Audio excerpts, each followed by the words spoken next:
ஒரு காலத்தில் பசுமை நிறைந்த ஒரு அழகிய கிராமம் இருந்தது. அந்த கிராமம் சுற்றிலும் பசுமையான வயல்கள், உயரமான மரங்கள், குளிர்ந்த காற்று, இனிமையாக குரல் கொடுக்கும் பறவைகள் ஆகியவற்றால் மிகவும் அழகாக இருந்தது. அங்கு வாழ்ந்த மக்கள் அனைவரும் உழைப்பாளிகள். அவர்கள் காலையில் எழுந்து தங்கள் வயல்களில் வேலை செய்து அமைதியாக வாழ்ந்து வந்தனர். அந்த கிராமத்தில் மணிவேல் என்ற ஒரு நல்ல மனம் கொண்ட விவசாயி தனது குடும்பத்துடன் வாழ்ந்து வந்தார். மணிவேல் மிகவும் உழைப்பாளி.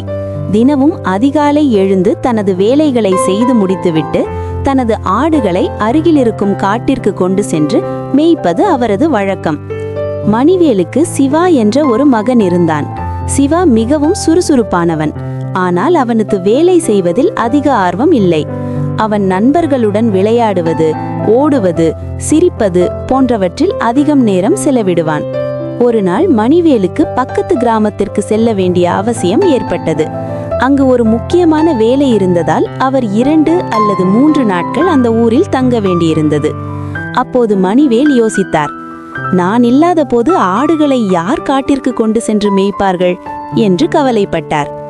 பிறகு தனது மகன் சிவாவை அழைத்து, சிவா, நான் 2 நாட்களுக்கு பக்கத்து ஊருக்கு செல்ல வேண்டும். நான் திரும்பி வரும் வரை நீ ஆடுகளை காட்டிற்கு கொண்டு சென்று கவனமாக மேய்க்க வேண்டும். அவை எங்கும் தொலைந்து போகக்கூடாது என்று கூறினார். அதை கேட்ட சிவா உடனே சம்மதித்தான். ஆனால் மணிவேலுக்கு சிறிது கவலை இருந்தது. சிவா விளையாட்டு பையன், அவன் இந்த வேலையை பொறுப்புடன் செய்வானா என்று அவர் மனதில் நினைத்தார்.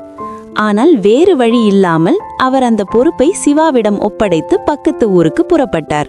அடுத்த நாள் காலையில் சிவா ஆடுகளை கூட்டிக் கொண்டு காட்டிற்கு சென்றான். காட்டை அடைந்ததும் ஆடுகள் பசுமையான புல்லை சுவைத்து மகிழ்ச்சியாக மேயத் தொடங்கின.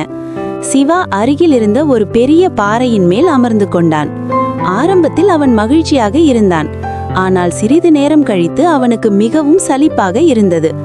வேலை செய்யும் பழக்கம் இல்லாததால் நேரம் செல்லவில்லை. அப்போது தூரத்தில் சிலர் வயலில் வேலை செய்து கொண்டிருப்பதை அவன் பார்த்தான். அவர்களை பார்த்ததும் சிவாவுக்கு ஒரு குறும்பு யோசனை வந்தது. திடீரென்று அவன் கூச்சலிட்டு, புலி வருது, புலி வருது, உதவுங்கள் என்று கத்தினான். அவன் குரலை கேட்டவுடன் வயலில் வேலை செய்து கொண்டிருந்தவர்கள் எல்லோரும் பயந்து போனார்கள்.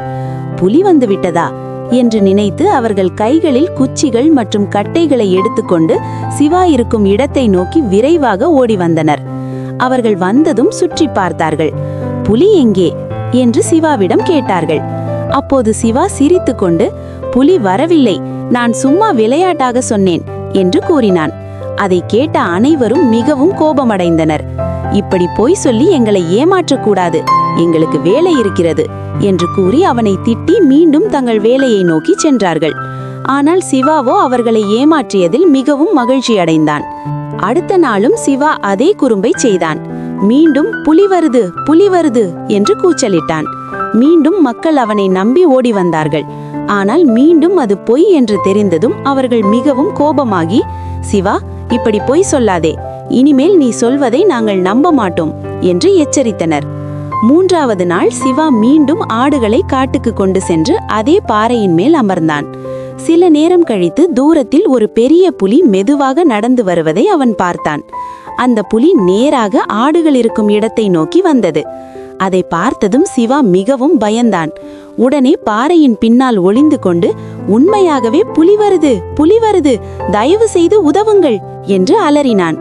ஆனால் இந்த முறை வயலில் வேலை செய்து கொண்டிருந்தவர்கள் அவன் குரலை கேட்டும் கவனிக்கவில்லை.